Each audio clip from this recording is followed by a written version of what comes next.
வணக்கம் and welcome to delight cinemas. இன்னைக்கான இந்த அப்டேட்ஸ் வீடியோவில் ஃபஸ்ட்டு நம்ம பார்க்க போகிற அப்டேட் எந்த படத்தை பற்றி அப்படின்னு பார்த்தீங்கன்னா, டைரக்டர் ஆதித்யா தரோடைய இயக்கத்தில் ரன்வீர் சிங் நடிச்சிருக்கிற துரந்தர் பார்ட் 2.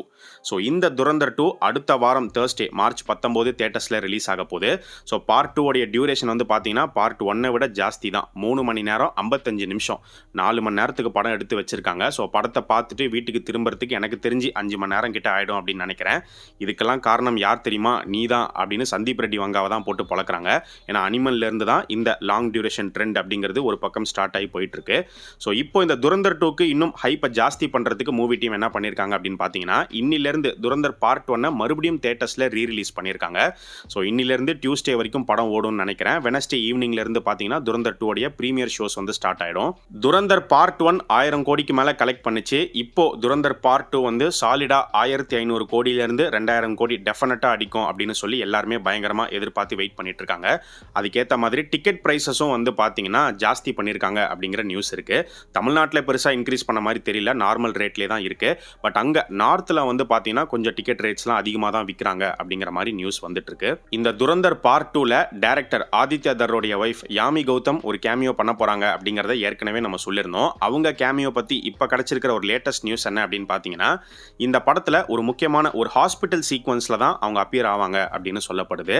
அண்ட் அவங்களுடைய கேரக்டர் வந்து பார்த்தீங்கன்னா ஒரு டேர்னிங் பாயிண்டாக இருக்கும். அந்த சீனே வந்து இந்த கதைக்களத்தில் ஒரு டேர்னிங் பாயிண்டாக எடுத்துகிட்டு போவாங்க. அண்ட் முக்கியமாக படத்தோடைய ஹீரோ அவர் ஒரு மிஷனில் இருக்காரு. அவர் மிஷனை அஃபெக்ட் பண்ணுற மாதிரி தான் அவங்களுடைய கேமியோவும் அந்த சீக்வன்ஸும் அமையும் அப்படிங்கிற மாதிரி நியூஸ் இருக்குது. அண்ட் ஏற்கனவே பார்த்தீங்கன்னா அவங்க ஜஸ்ட் அப்பியர் ஆகி டயலாக் பேசுகிற மாதிரி இல்லாமல் ஸ்டன் சீக்வன்ஸ்லாம் இருக்குது அப்படிங்கிற மாதிரிலாம் நியூஸ் வந்துட்டு இருந்துச்சு. ஸோ எப்படி இருக்க போது, என்ன மாதிரியான ஒரு டேர்னிங் பாயிண்ட் அப்படிங்கிறது சீக்கிரமே தெரிய வரும். அவங்கள தாண்டி இன்னும் ஒரு சில சின்ன சின்ன சர்ப்ரைசஸ்லாம் இருக்குது அப்படின்னு சொல்கிறாங்க. அது என்ன மாதிரியான சர்ப்ரைசஸ் அப்படிங்கிறதையுமே நம்ம பார்க்க போகிறோம். அண்ட் இந்த துரந்தர் பற்றி நடுவில் வந்த ஒரு ரூமர் என்ன அப்படின்னு பார்த்தீங்கன்னா, பார்ட் 1 and 2ஓட இந்த ஃபிலிம் வந்து முடிய போகிறதில்ல, பார்ட் 3 தான் வந்து ஃபைனல் பார்ட்டாக இருக்க போகுது. ஸோ பார்ட் 3 வந்து பார்த்தீங்கன்னா ஜூன் 4 ரிலீஸ் பண்ண போகிறாங்க. அன்றைக்கி தான் வந்து டாக்ஸிக் ரிலீஸ் ஆகுது. ஸோ அதோட கிளாஷ் விடுவாங்க அப்படிங்கிற மாதிரிலாம் ரூமர் போயிட்டு இருந்துச்சு. ஆனால் அது எல்லாமே கம்ப்ளீட்டாக ரூமர் தான் அப்படிங்கிறது இப்போ தெரிய வந்துருச்சு. துரந்தருக்கு வந்து பார்ட் 3லாம் கிடையாது, இந்த பார்ட் 2 தான் வந்து ஃபைனல் சாப்டராக இருக்க போகுது அப்படிங்கிற மாதிரி நியூஸ் வந்திருக்கு. பேசில் ஜோசப் எடுத்துக்கிட்டோம் அப்படின்னா அல்லு அர்ஜுனை வச்சு ஒரு படம் இவர் டைரக்ட் பண்ணுறதுக்கு வாய்ப்புகள் இருக்குங்கிற நியூஸ் வந்து முன்னாடிலேருந்தே வந்துட்டு இருக்கு. இப்போ ரீசெண்டாக கூட பார்த்தீங்கன்னா அல்லு சிரீஷோடைய வெட்டிங் ஈவெண்ட்ல இவர் கலந்துக்கிட்டாரு. ஸோ அந்த சப்ஜெக்ட் வந்து ஒரு பக்கம் ஒரு த்ரில்லர் ஸ்டோரி அப்படிங்கிற மாதிரியும், இன்னொரு பக்கம் வந்து பேசில் ஜோசப் ரன்வீர் சிங்கை வச்சு சக்திமான் எடுக்க போறாருங்கிற நியூஸ் ஆரம்பத்தில் இருந்தது. அதுக்கப்புறமா அந்த ப்ராஜெக்ட்லேருந்து ரன்வீர் சிங் விலகிட்டாரு. ஸோ அல்லு அர்ஜுன் தான் சக்திமானா நடிக்க போறாரு அப்படிங்கிற மாதிரி நியூஸ் வந்தது. அதுக்கப்புறம் பார்த்தீங்கன்னா இல்லை, அல்லு அர்ஜுனுக்கும் இந்த சக்திமான் ப்ராஜெக்ட்டுக்கும் எந்த சம்பந்தமும் இல்லை அப்படிங்கிற மாதிரி ஒரு நியூஸ் இருந்தது. இப்போ என்ன போயிட்டு இருக்குங்கிறது கிளியராக தெரியல. ஸோ பேசில் ஜோசப் அல்லு அர்ஜுனை வச்சு டைரக்ட் பண்ணலாம். ஒருவேளை அது மிஸ் ஆனாலுமே அல்லு அர்ஜுனோடைய ப்ரொடக்ஷன்ல கீதா ஆர்ட்ஸ் தயாரிப்புல பேசில் ஜோசப் ஒரு படம் பண்ற மாதிரி நிச்சயமா இருக்கும் அப்படிங்கிற மாதிரி ஒரு நியூஸ் வந்துட்டு இருக்கு. ஸோ அந்த ப்ராஜெக்ட் எப்படிப்பட்ட ஒரு ப்ராஜெக்டா அமையலாம் அப்படின்னு பார்க்கும்போது, கீதா ஆர்ட்ஸோடைய தயாரிப்புல பேசில் ஜோசஃபோடைய டைரக்ஷன்ல சூர்யா நடிக்கிறதுக்கு வாய்ப்புகள் இருக்கு அப்படிங்கிற மாதிரி ஒரு நியூஸ் போயிட்டு இருக்கு. ஏன்னா ஏற்கனவே சூர்யா வந்து பாத்தீங்கன்னா கீதா ஆர்ட்ஸ்க்கு ஒரு படம் பண்ண போறாரு அப்படிங்கிற நியூஸ் வந்து கங்குவா டைம்ல வந்த ஒரு நியூஸ் தான். கஜினி 2 எடுக்கிற மாதிரி பிளான் பண்ணிட்டு இருக்கோம் அப்படின்னு அந்த டைம்ல கீதா ஆர்ட்ஸ் அல்லு அரவிந்த் வந்து சொல்லிட்டு இருந்தாரு. பட் இப்போதைக்கு கஜினி 2 எடுக்கிற மாதிரிலாம் வந்து இல்லை. ஒருவேளை இந்த காம்போ அமைஞ்சதுன்னா வேற ஏதாவது ஒரு புது ஸ்கிரிப்டாக தான் வந்து இருக்கும் அப்படின்னு நினைக்கிறேன். ஆனால் இப்போதைக்கு பேசில் ஜோசப் வந்து சூர்யாக்குன்னு ஸ்டோரி வச்சிருக்காரா, சூர்யா கிட்ட நரேட் பண்ணிட்டாரா, அந்த மாதிரி எந்த ஒரு இன்ஃபர்மேஷனும் வரல.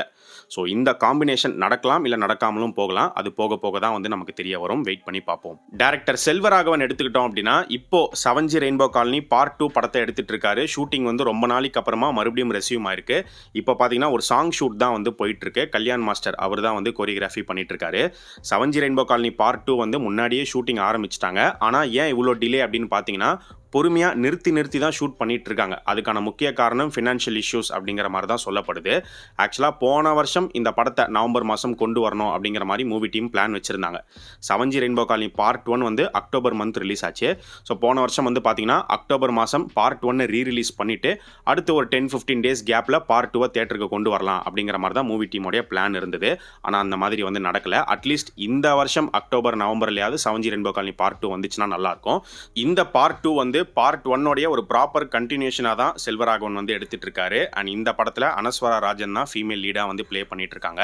ஸோ எப்போ இந்த பார்ட் 2 வருதோ அதுக்கு முன்னாடி பார்ட் 1 ரீரிலீஸ் பண்ணிட்டு தான் இந்த பார்ட் 2 படத்தை வந்து கொண்டு வருவாங்க. ஸோ இந்த கேப்பில் செல்வராகவன் வந்து பார்த்தீங்கன்னா ஒரு பக்கம் 7G ரெயின்போ காலனி பார்ட் 2, இன்னொரு பக்கம் ஜிவி பிரகாஷை வச்சு மென்டல் மனதில் அந்த ப்ராஜெக்டை ஆல்மோஸ்ட் வந்து அவர் முடிச்சிட்டாரு. ஸோ எனக்கு தெரிஞ்சு மென்டல் மனதில் தான் ஃபர்ஸ்ட் ரிலீஸ் ஆகும்னு நினைக்கிறேன். அதுக்கப்புறமா தான் 7G rainbow colony part 2 release ஆகிற மாதிரி இருக்கும். அட்லி அல்லு அர்ஜுன் ப்ராஜெக்ட் எடுத்துக்கிட்டோம் அப்படின்னா வர ஏப்ரல் 8ஆம் தேதி ஒரு மிகப்பெரிய அப்டேட்டே காத்துட்டு இருக்கு. ஸோ அல்லு அர்ஜுனுடைய பர்த்டே ஸ்பெஷலாக இந்த ப்ராஜெக்டோடைய டைட்டில் ப்ரோமோவை அஃபிஷியலாக ரிலீஸ் பண்ண போறாங்கன்னு நம்ம ஏற்கனவே சொல்லியாச்சு. அண்ட் இதை பற்றி கிடைச்சிருக்கிற ஒரு லேட்டஸ்ட் நியூஸ் என்ன அப்படின்னு பார்த்தீங்கன்னா, இந்த ப்ரோமோ வீடியோ வந்து ஏப்ரல் 8 அன்னைக்கு வரலாம், இல்லை ஒரு நாள் முன்னாடி ஏப்ரல் 7ஆம் தேதி ஈவினிங்கோ இல்லை நைட் ஷார்ப்பாக 12 மணி கூட வந்து ரிலீஸ் பண்ணலாம் அப்படிங்கிற மாதிரி சொல்லப்படுது. யார் இந்த டைட்டில் ப்ரோமோ ரிலீஸ் பண்ண போறா அப்படின்னு பார்க்கும்போது நம்ம ஜவான் படத்தோட ஹீரோ ஷாருக் கான் அவர் தான் வந்து ரிலீஸ் பண்ணுற மாதிரி இருக்காரு அப்படிங்கிற ஒரு நியூஸ் இருக்கு. அண்ட் மூவி டீம் வந்து ஏப்ரல் 7ஆம் தேதி ஒரு ஈவெண்ட் மாதிரி கண்டக்ட் பண்ணி இந்த ப்ரோமோ ரிலீஸ் பண்ண போறாங்களா இல்லை ஜஸ்ட் அப்படியே சோஷியல் மீடியாவில் விட போறாங்களாங்கிறது மட்டும் இன்னும் கிளியராக தெரியல. அது நாள் கிட்ட வர தான் நமக்கு தெரிய வரும்.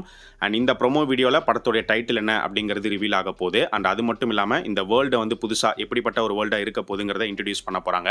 அண்ட் மெயினாக அல்லு அர்ஜுனுடைய பர்த்டே ஸ்பெஷல் அப்படிங்கிறதுனால அவருடைய கேரக்டர் தான் ஹெவியாக எக்ஸ்ப்ளோர் பண்ணுற மாதிரி இருக்கும். அவரை தாண்டி மற்ற ஆர்டிஸ்ட் எல்லாம் ரிவீல் பண்ணுவாங்களா அப்படிங்கிறது டவுட் தான். அண்ட் இந்த ப்ரோமோவோடைய எண்டில் இந்த படத்தோடைய ரிலீஸ் டேட்டை அனௌன்ஸ் பண்றதுக்கும் வாய்ப்புகள் இருக்கு அப்படின்னு சொல்லப்படுது. இந்த படத்துக்கு சாய் அபியங்கர் தான் மியூசிக் பண்றாரு அப்படிங்கிறது எல்லாருக்கும் தெரிஞ்ச ஒரு விஷயம் தான். அண்ட் இந்த மியூசிக் கம்போசிஷன் ஒர்க்லாம் வந்து முன்னாடிலேருந்தே ஸ்டார்ட் ஆகி போயிட்டு இருக்கு. ஸோ இந்த படத்தில் டோட்டலாக வந்து பார்த்தீங்கன்னா ஒரு 4 to 5 சாங்ஸ் கிட்ட இருக்கும் அப்படிங்கிற மாதிரி நியூஸ் வந்துட்டு இருக்கு. அண்ட் இந்த படத்தில் பல ஆர்டிஸ்ட் வந்து இருக்காங்க. அதில் யோகி பாபு இருக்காரு அப்படிங்கிறத நம்ம ஏற்கனவே சொல்லியிருந்தோம். அதை இப்போ யோகி பாபு ஒரு இன்டர்வியூல அஃபிஷியலாக கன்ஃபார்ம் பண்ணிட்டாரு. அண்ட் இந்த படத்தில் பார்த்தீங்கன்னா அல்லு அர்ஜுன் வந்து ஷர்ட்லெஸ்ஸாக வர மாதிரி ஒரு சீக்வன்ஸ் ஒன்று இருக்கு எடுத்திருக்காங்க அப்படிங்கிறத ரீசெண்டாக நம்ம சொல்லியிருந்தோம். அதை பற்றி எக்ஸ்ட்ராவாக கிடைச்சிருக்கிற ஒரு அப்டேட் என்ன அப்படின்னு பார்க்கும்போது அந்த ஷர்ட்லெஸ் சீக்வன்ஸில் வந்து அல்லு அர்ஜுன் 6 பேக்ஸ் வச்சிருப்பாரு. அந்த சீக்வன்ஸ் வந்து கிட்டத்தட்ட 15 to 20 மினிட்ஸ் கிட்ட படத்தில் வர மாதிரி இருக்கும். ஒரு பெரிய ஃபைட் சீக்வன்ஸ் ஆக்ஷன் சீக்வன்ஸாக எடுத்திருக்காங்க அப்படிங்கிற மாதிரி நியூஸ் இருக்கு. தளபதி விஜய் நடிச்சிருக்கிற ஜனநாயகன் படம் எடுத்துக்கிட்டோம் அப்படின்னா இந்த வாரம் ரிவைசிங் கமிட்டி படத்தை பார்க்கல, ஏதோ ஒரு காரணம் சொல்லி தள்ளி போட்டுட்டாங்க. ஸோ அடுத்த டேட் வந்து மார்ச் 17 சொல்றாங்க அப்படின்னு நம்ம சொல்லியிருந்தோம். ஸோ இப்போ வர நியூஸ் என்ன அப்படின்னு பார்த்தீங்கன்னா மார்ச் 17 கன்ஃபார்மாக வந்து பார்க்க போறாங்க. அதாவது அடுத்த டியூஸ்டே வந்து நிச்சயமா பார்த்துருவாங்க அப்படின்னு சொல்லப்படுது. அதே மாதிரி நடக்கணும், இல்லை அன்னைக்கும் வேற ஏதாவது காரணம் சொல்லி தள்ளி போட்டாங்கன்னா ஒண்ணுமே வந்து பண்ண முடியாது. இன்னொரு பக்கம் இந்த ஜனநாயகன் படத்துக்கு வந்திருக்கிற ஒரு பிரச்சனை என்ன அப்படின்னு பார்த்தீங்கன்னா ஓடிடி படம் வந்து டிலே ஆக கண்டிப்பாக ஓடிடியில் ஒரு பிரச்சனை வரும், ஓடிடி டீலுக்கு ஒரு பாதிப்பு ஏற்படும் அப்படிங்கிறது ஏற்கனவே நம்ம பேசியிருக்கோம்.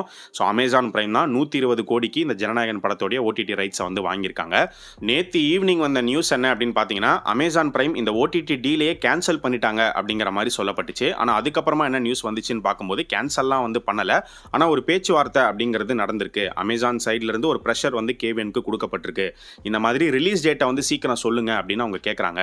எப்போ ரிலீஸ் ஆக போகுதுன்னு தெரியாம, ரிலீஸ் ஆகுமா இல்லையான்னு தெரியாம எத்தனை நாள் நாங்கள் வெயிட் பண்றது அப்படிங்கிற மாதிரிலாம் வந்து பேசியிருக்காங்க போல. ஆனால் கேவிஎனால இப்போதைக்கு ரிலீஸ் டேட்டை வந்து கன்ஃபார்மாக சொல்லவே முடியாது. ஏன்னா அவங்க 2 விஷயத்துக்காக வெயிட் பண்றாங்க. ஒன்று வந்து ரிவைசிங் கமிட்டி படத்தை பார்த்து முடிச்சிடட்டும் அப்படின்னு வெயிட் பண்றாங்க. இன்னொரு பக்கம் எலெக்ஷன் டேட் வந்து அனௌன்ஸ் பண்ணட்டும் அப்படின்னு. இது ரெண்டுமே நடந்து முடிஞ்சிருச்சு அப்படின்னா மேபி முன்னாடியே கேவிஎன் வந்து ரிலீஸ் டேட்டை ஃபிக்ஸ் பண்றதுக்கு வாய்ப்புகள் இருக்கு.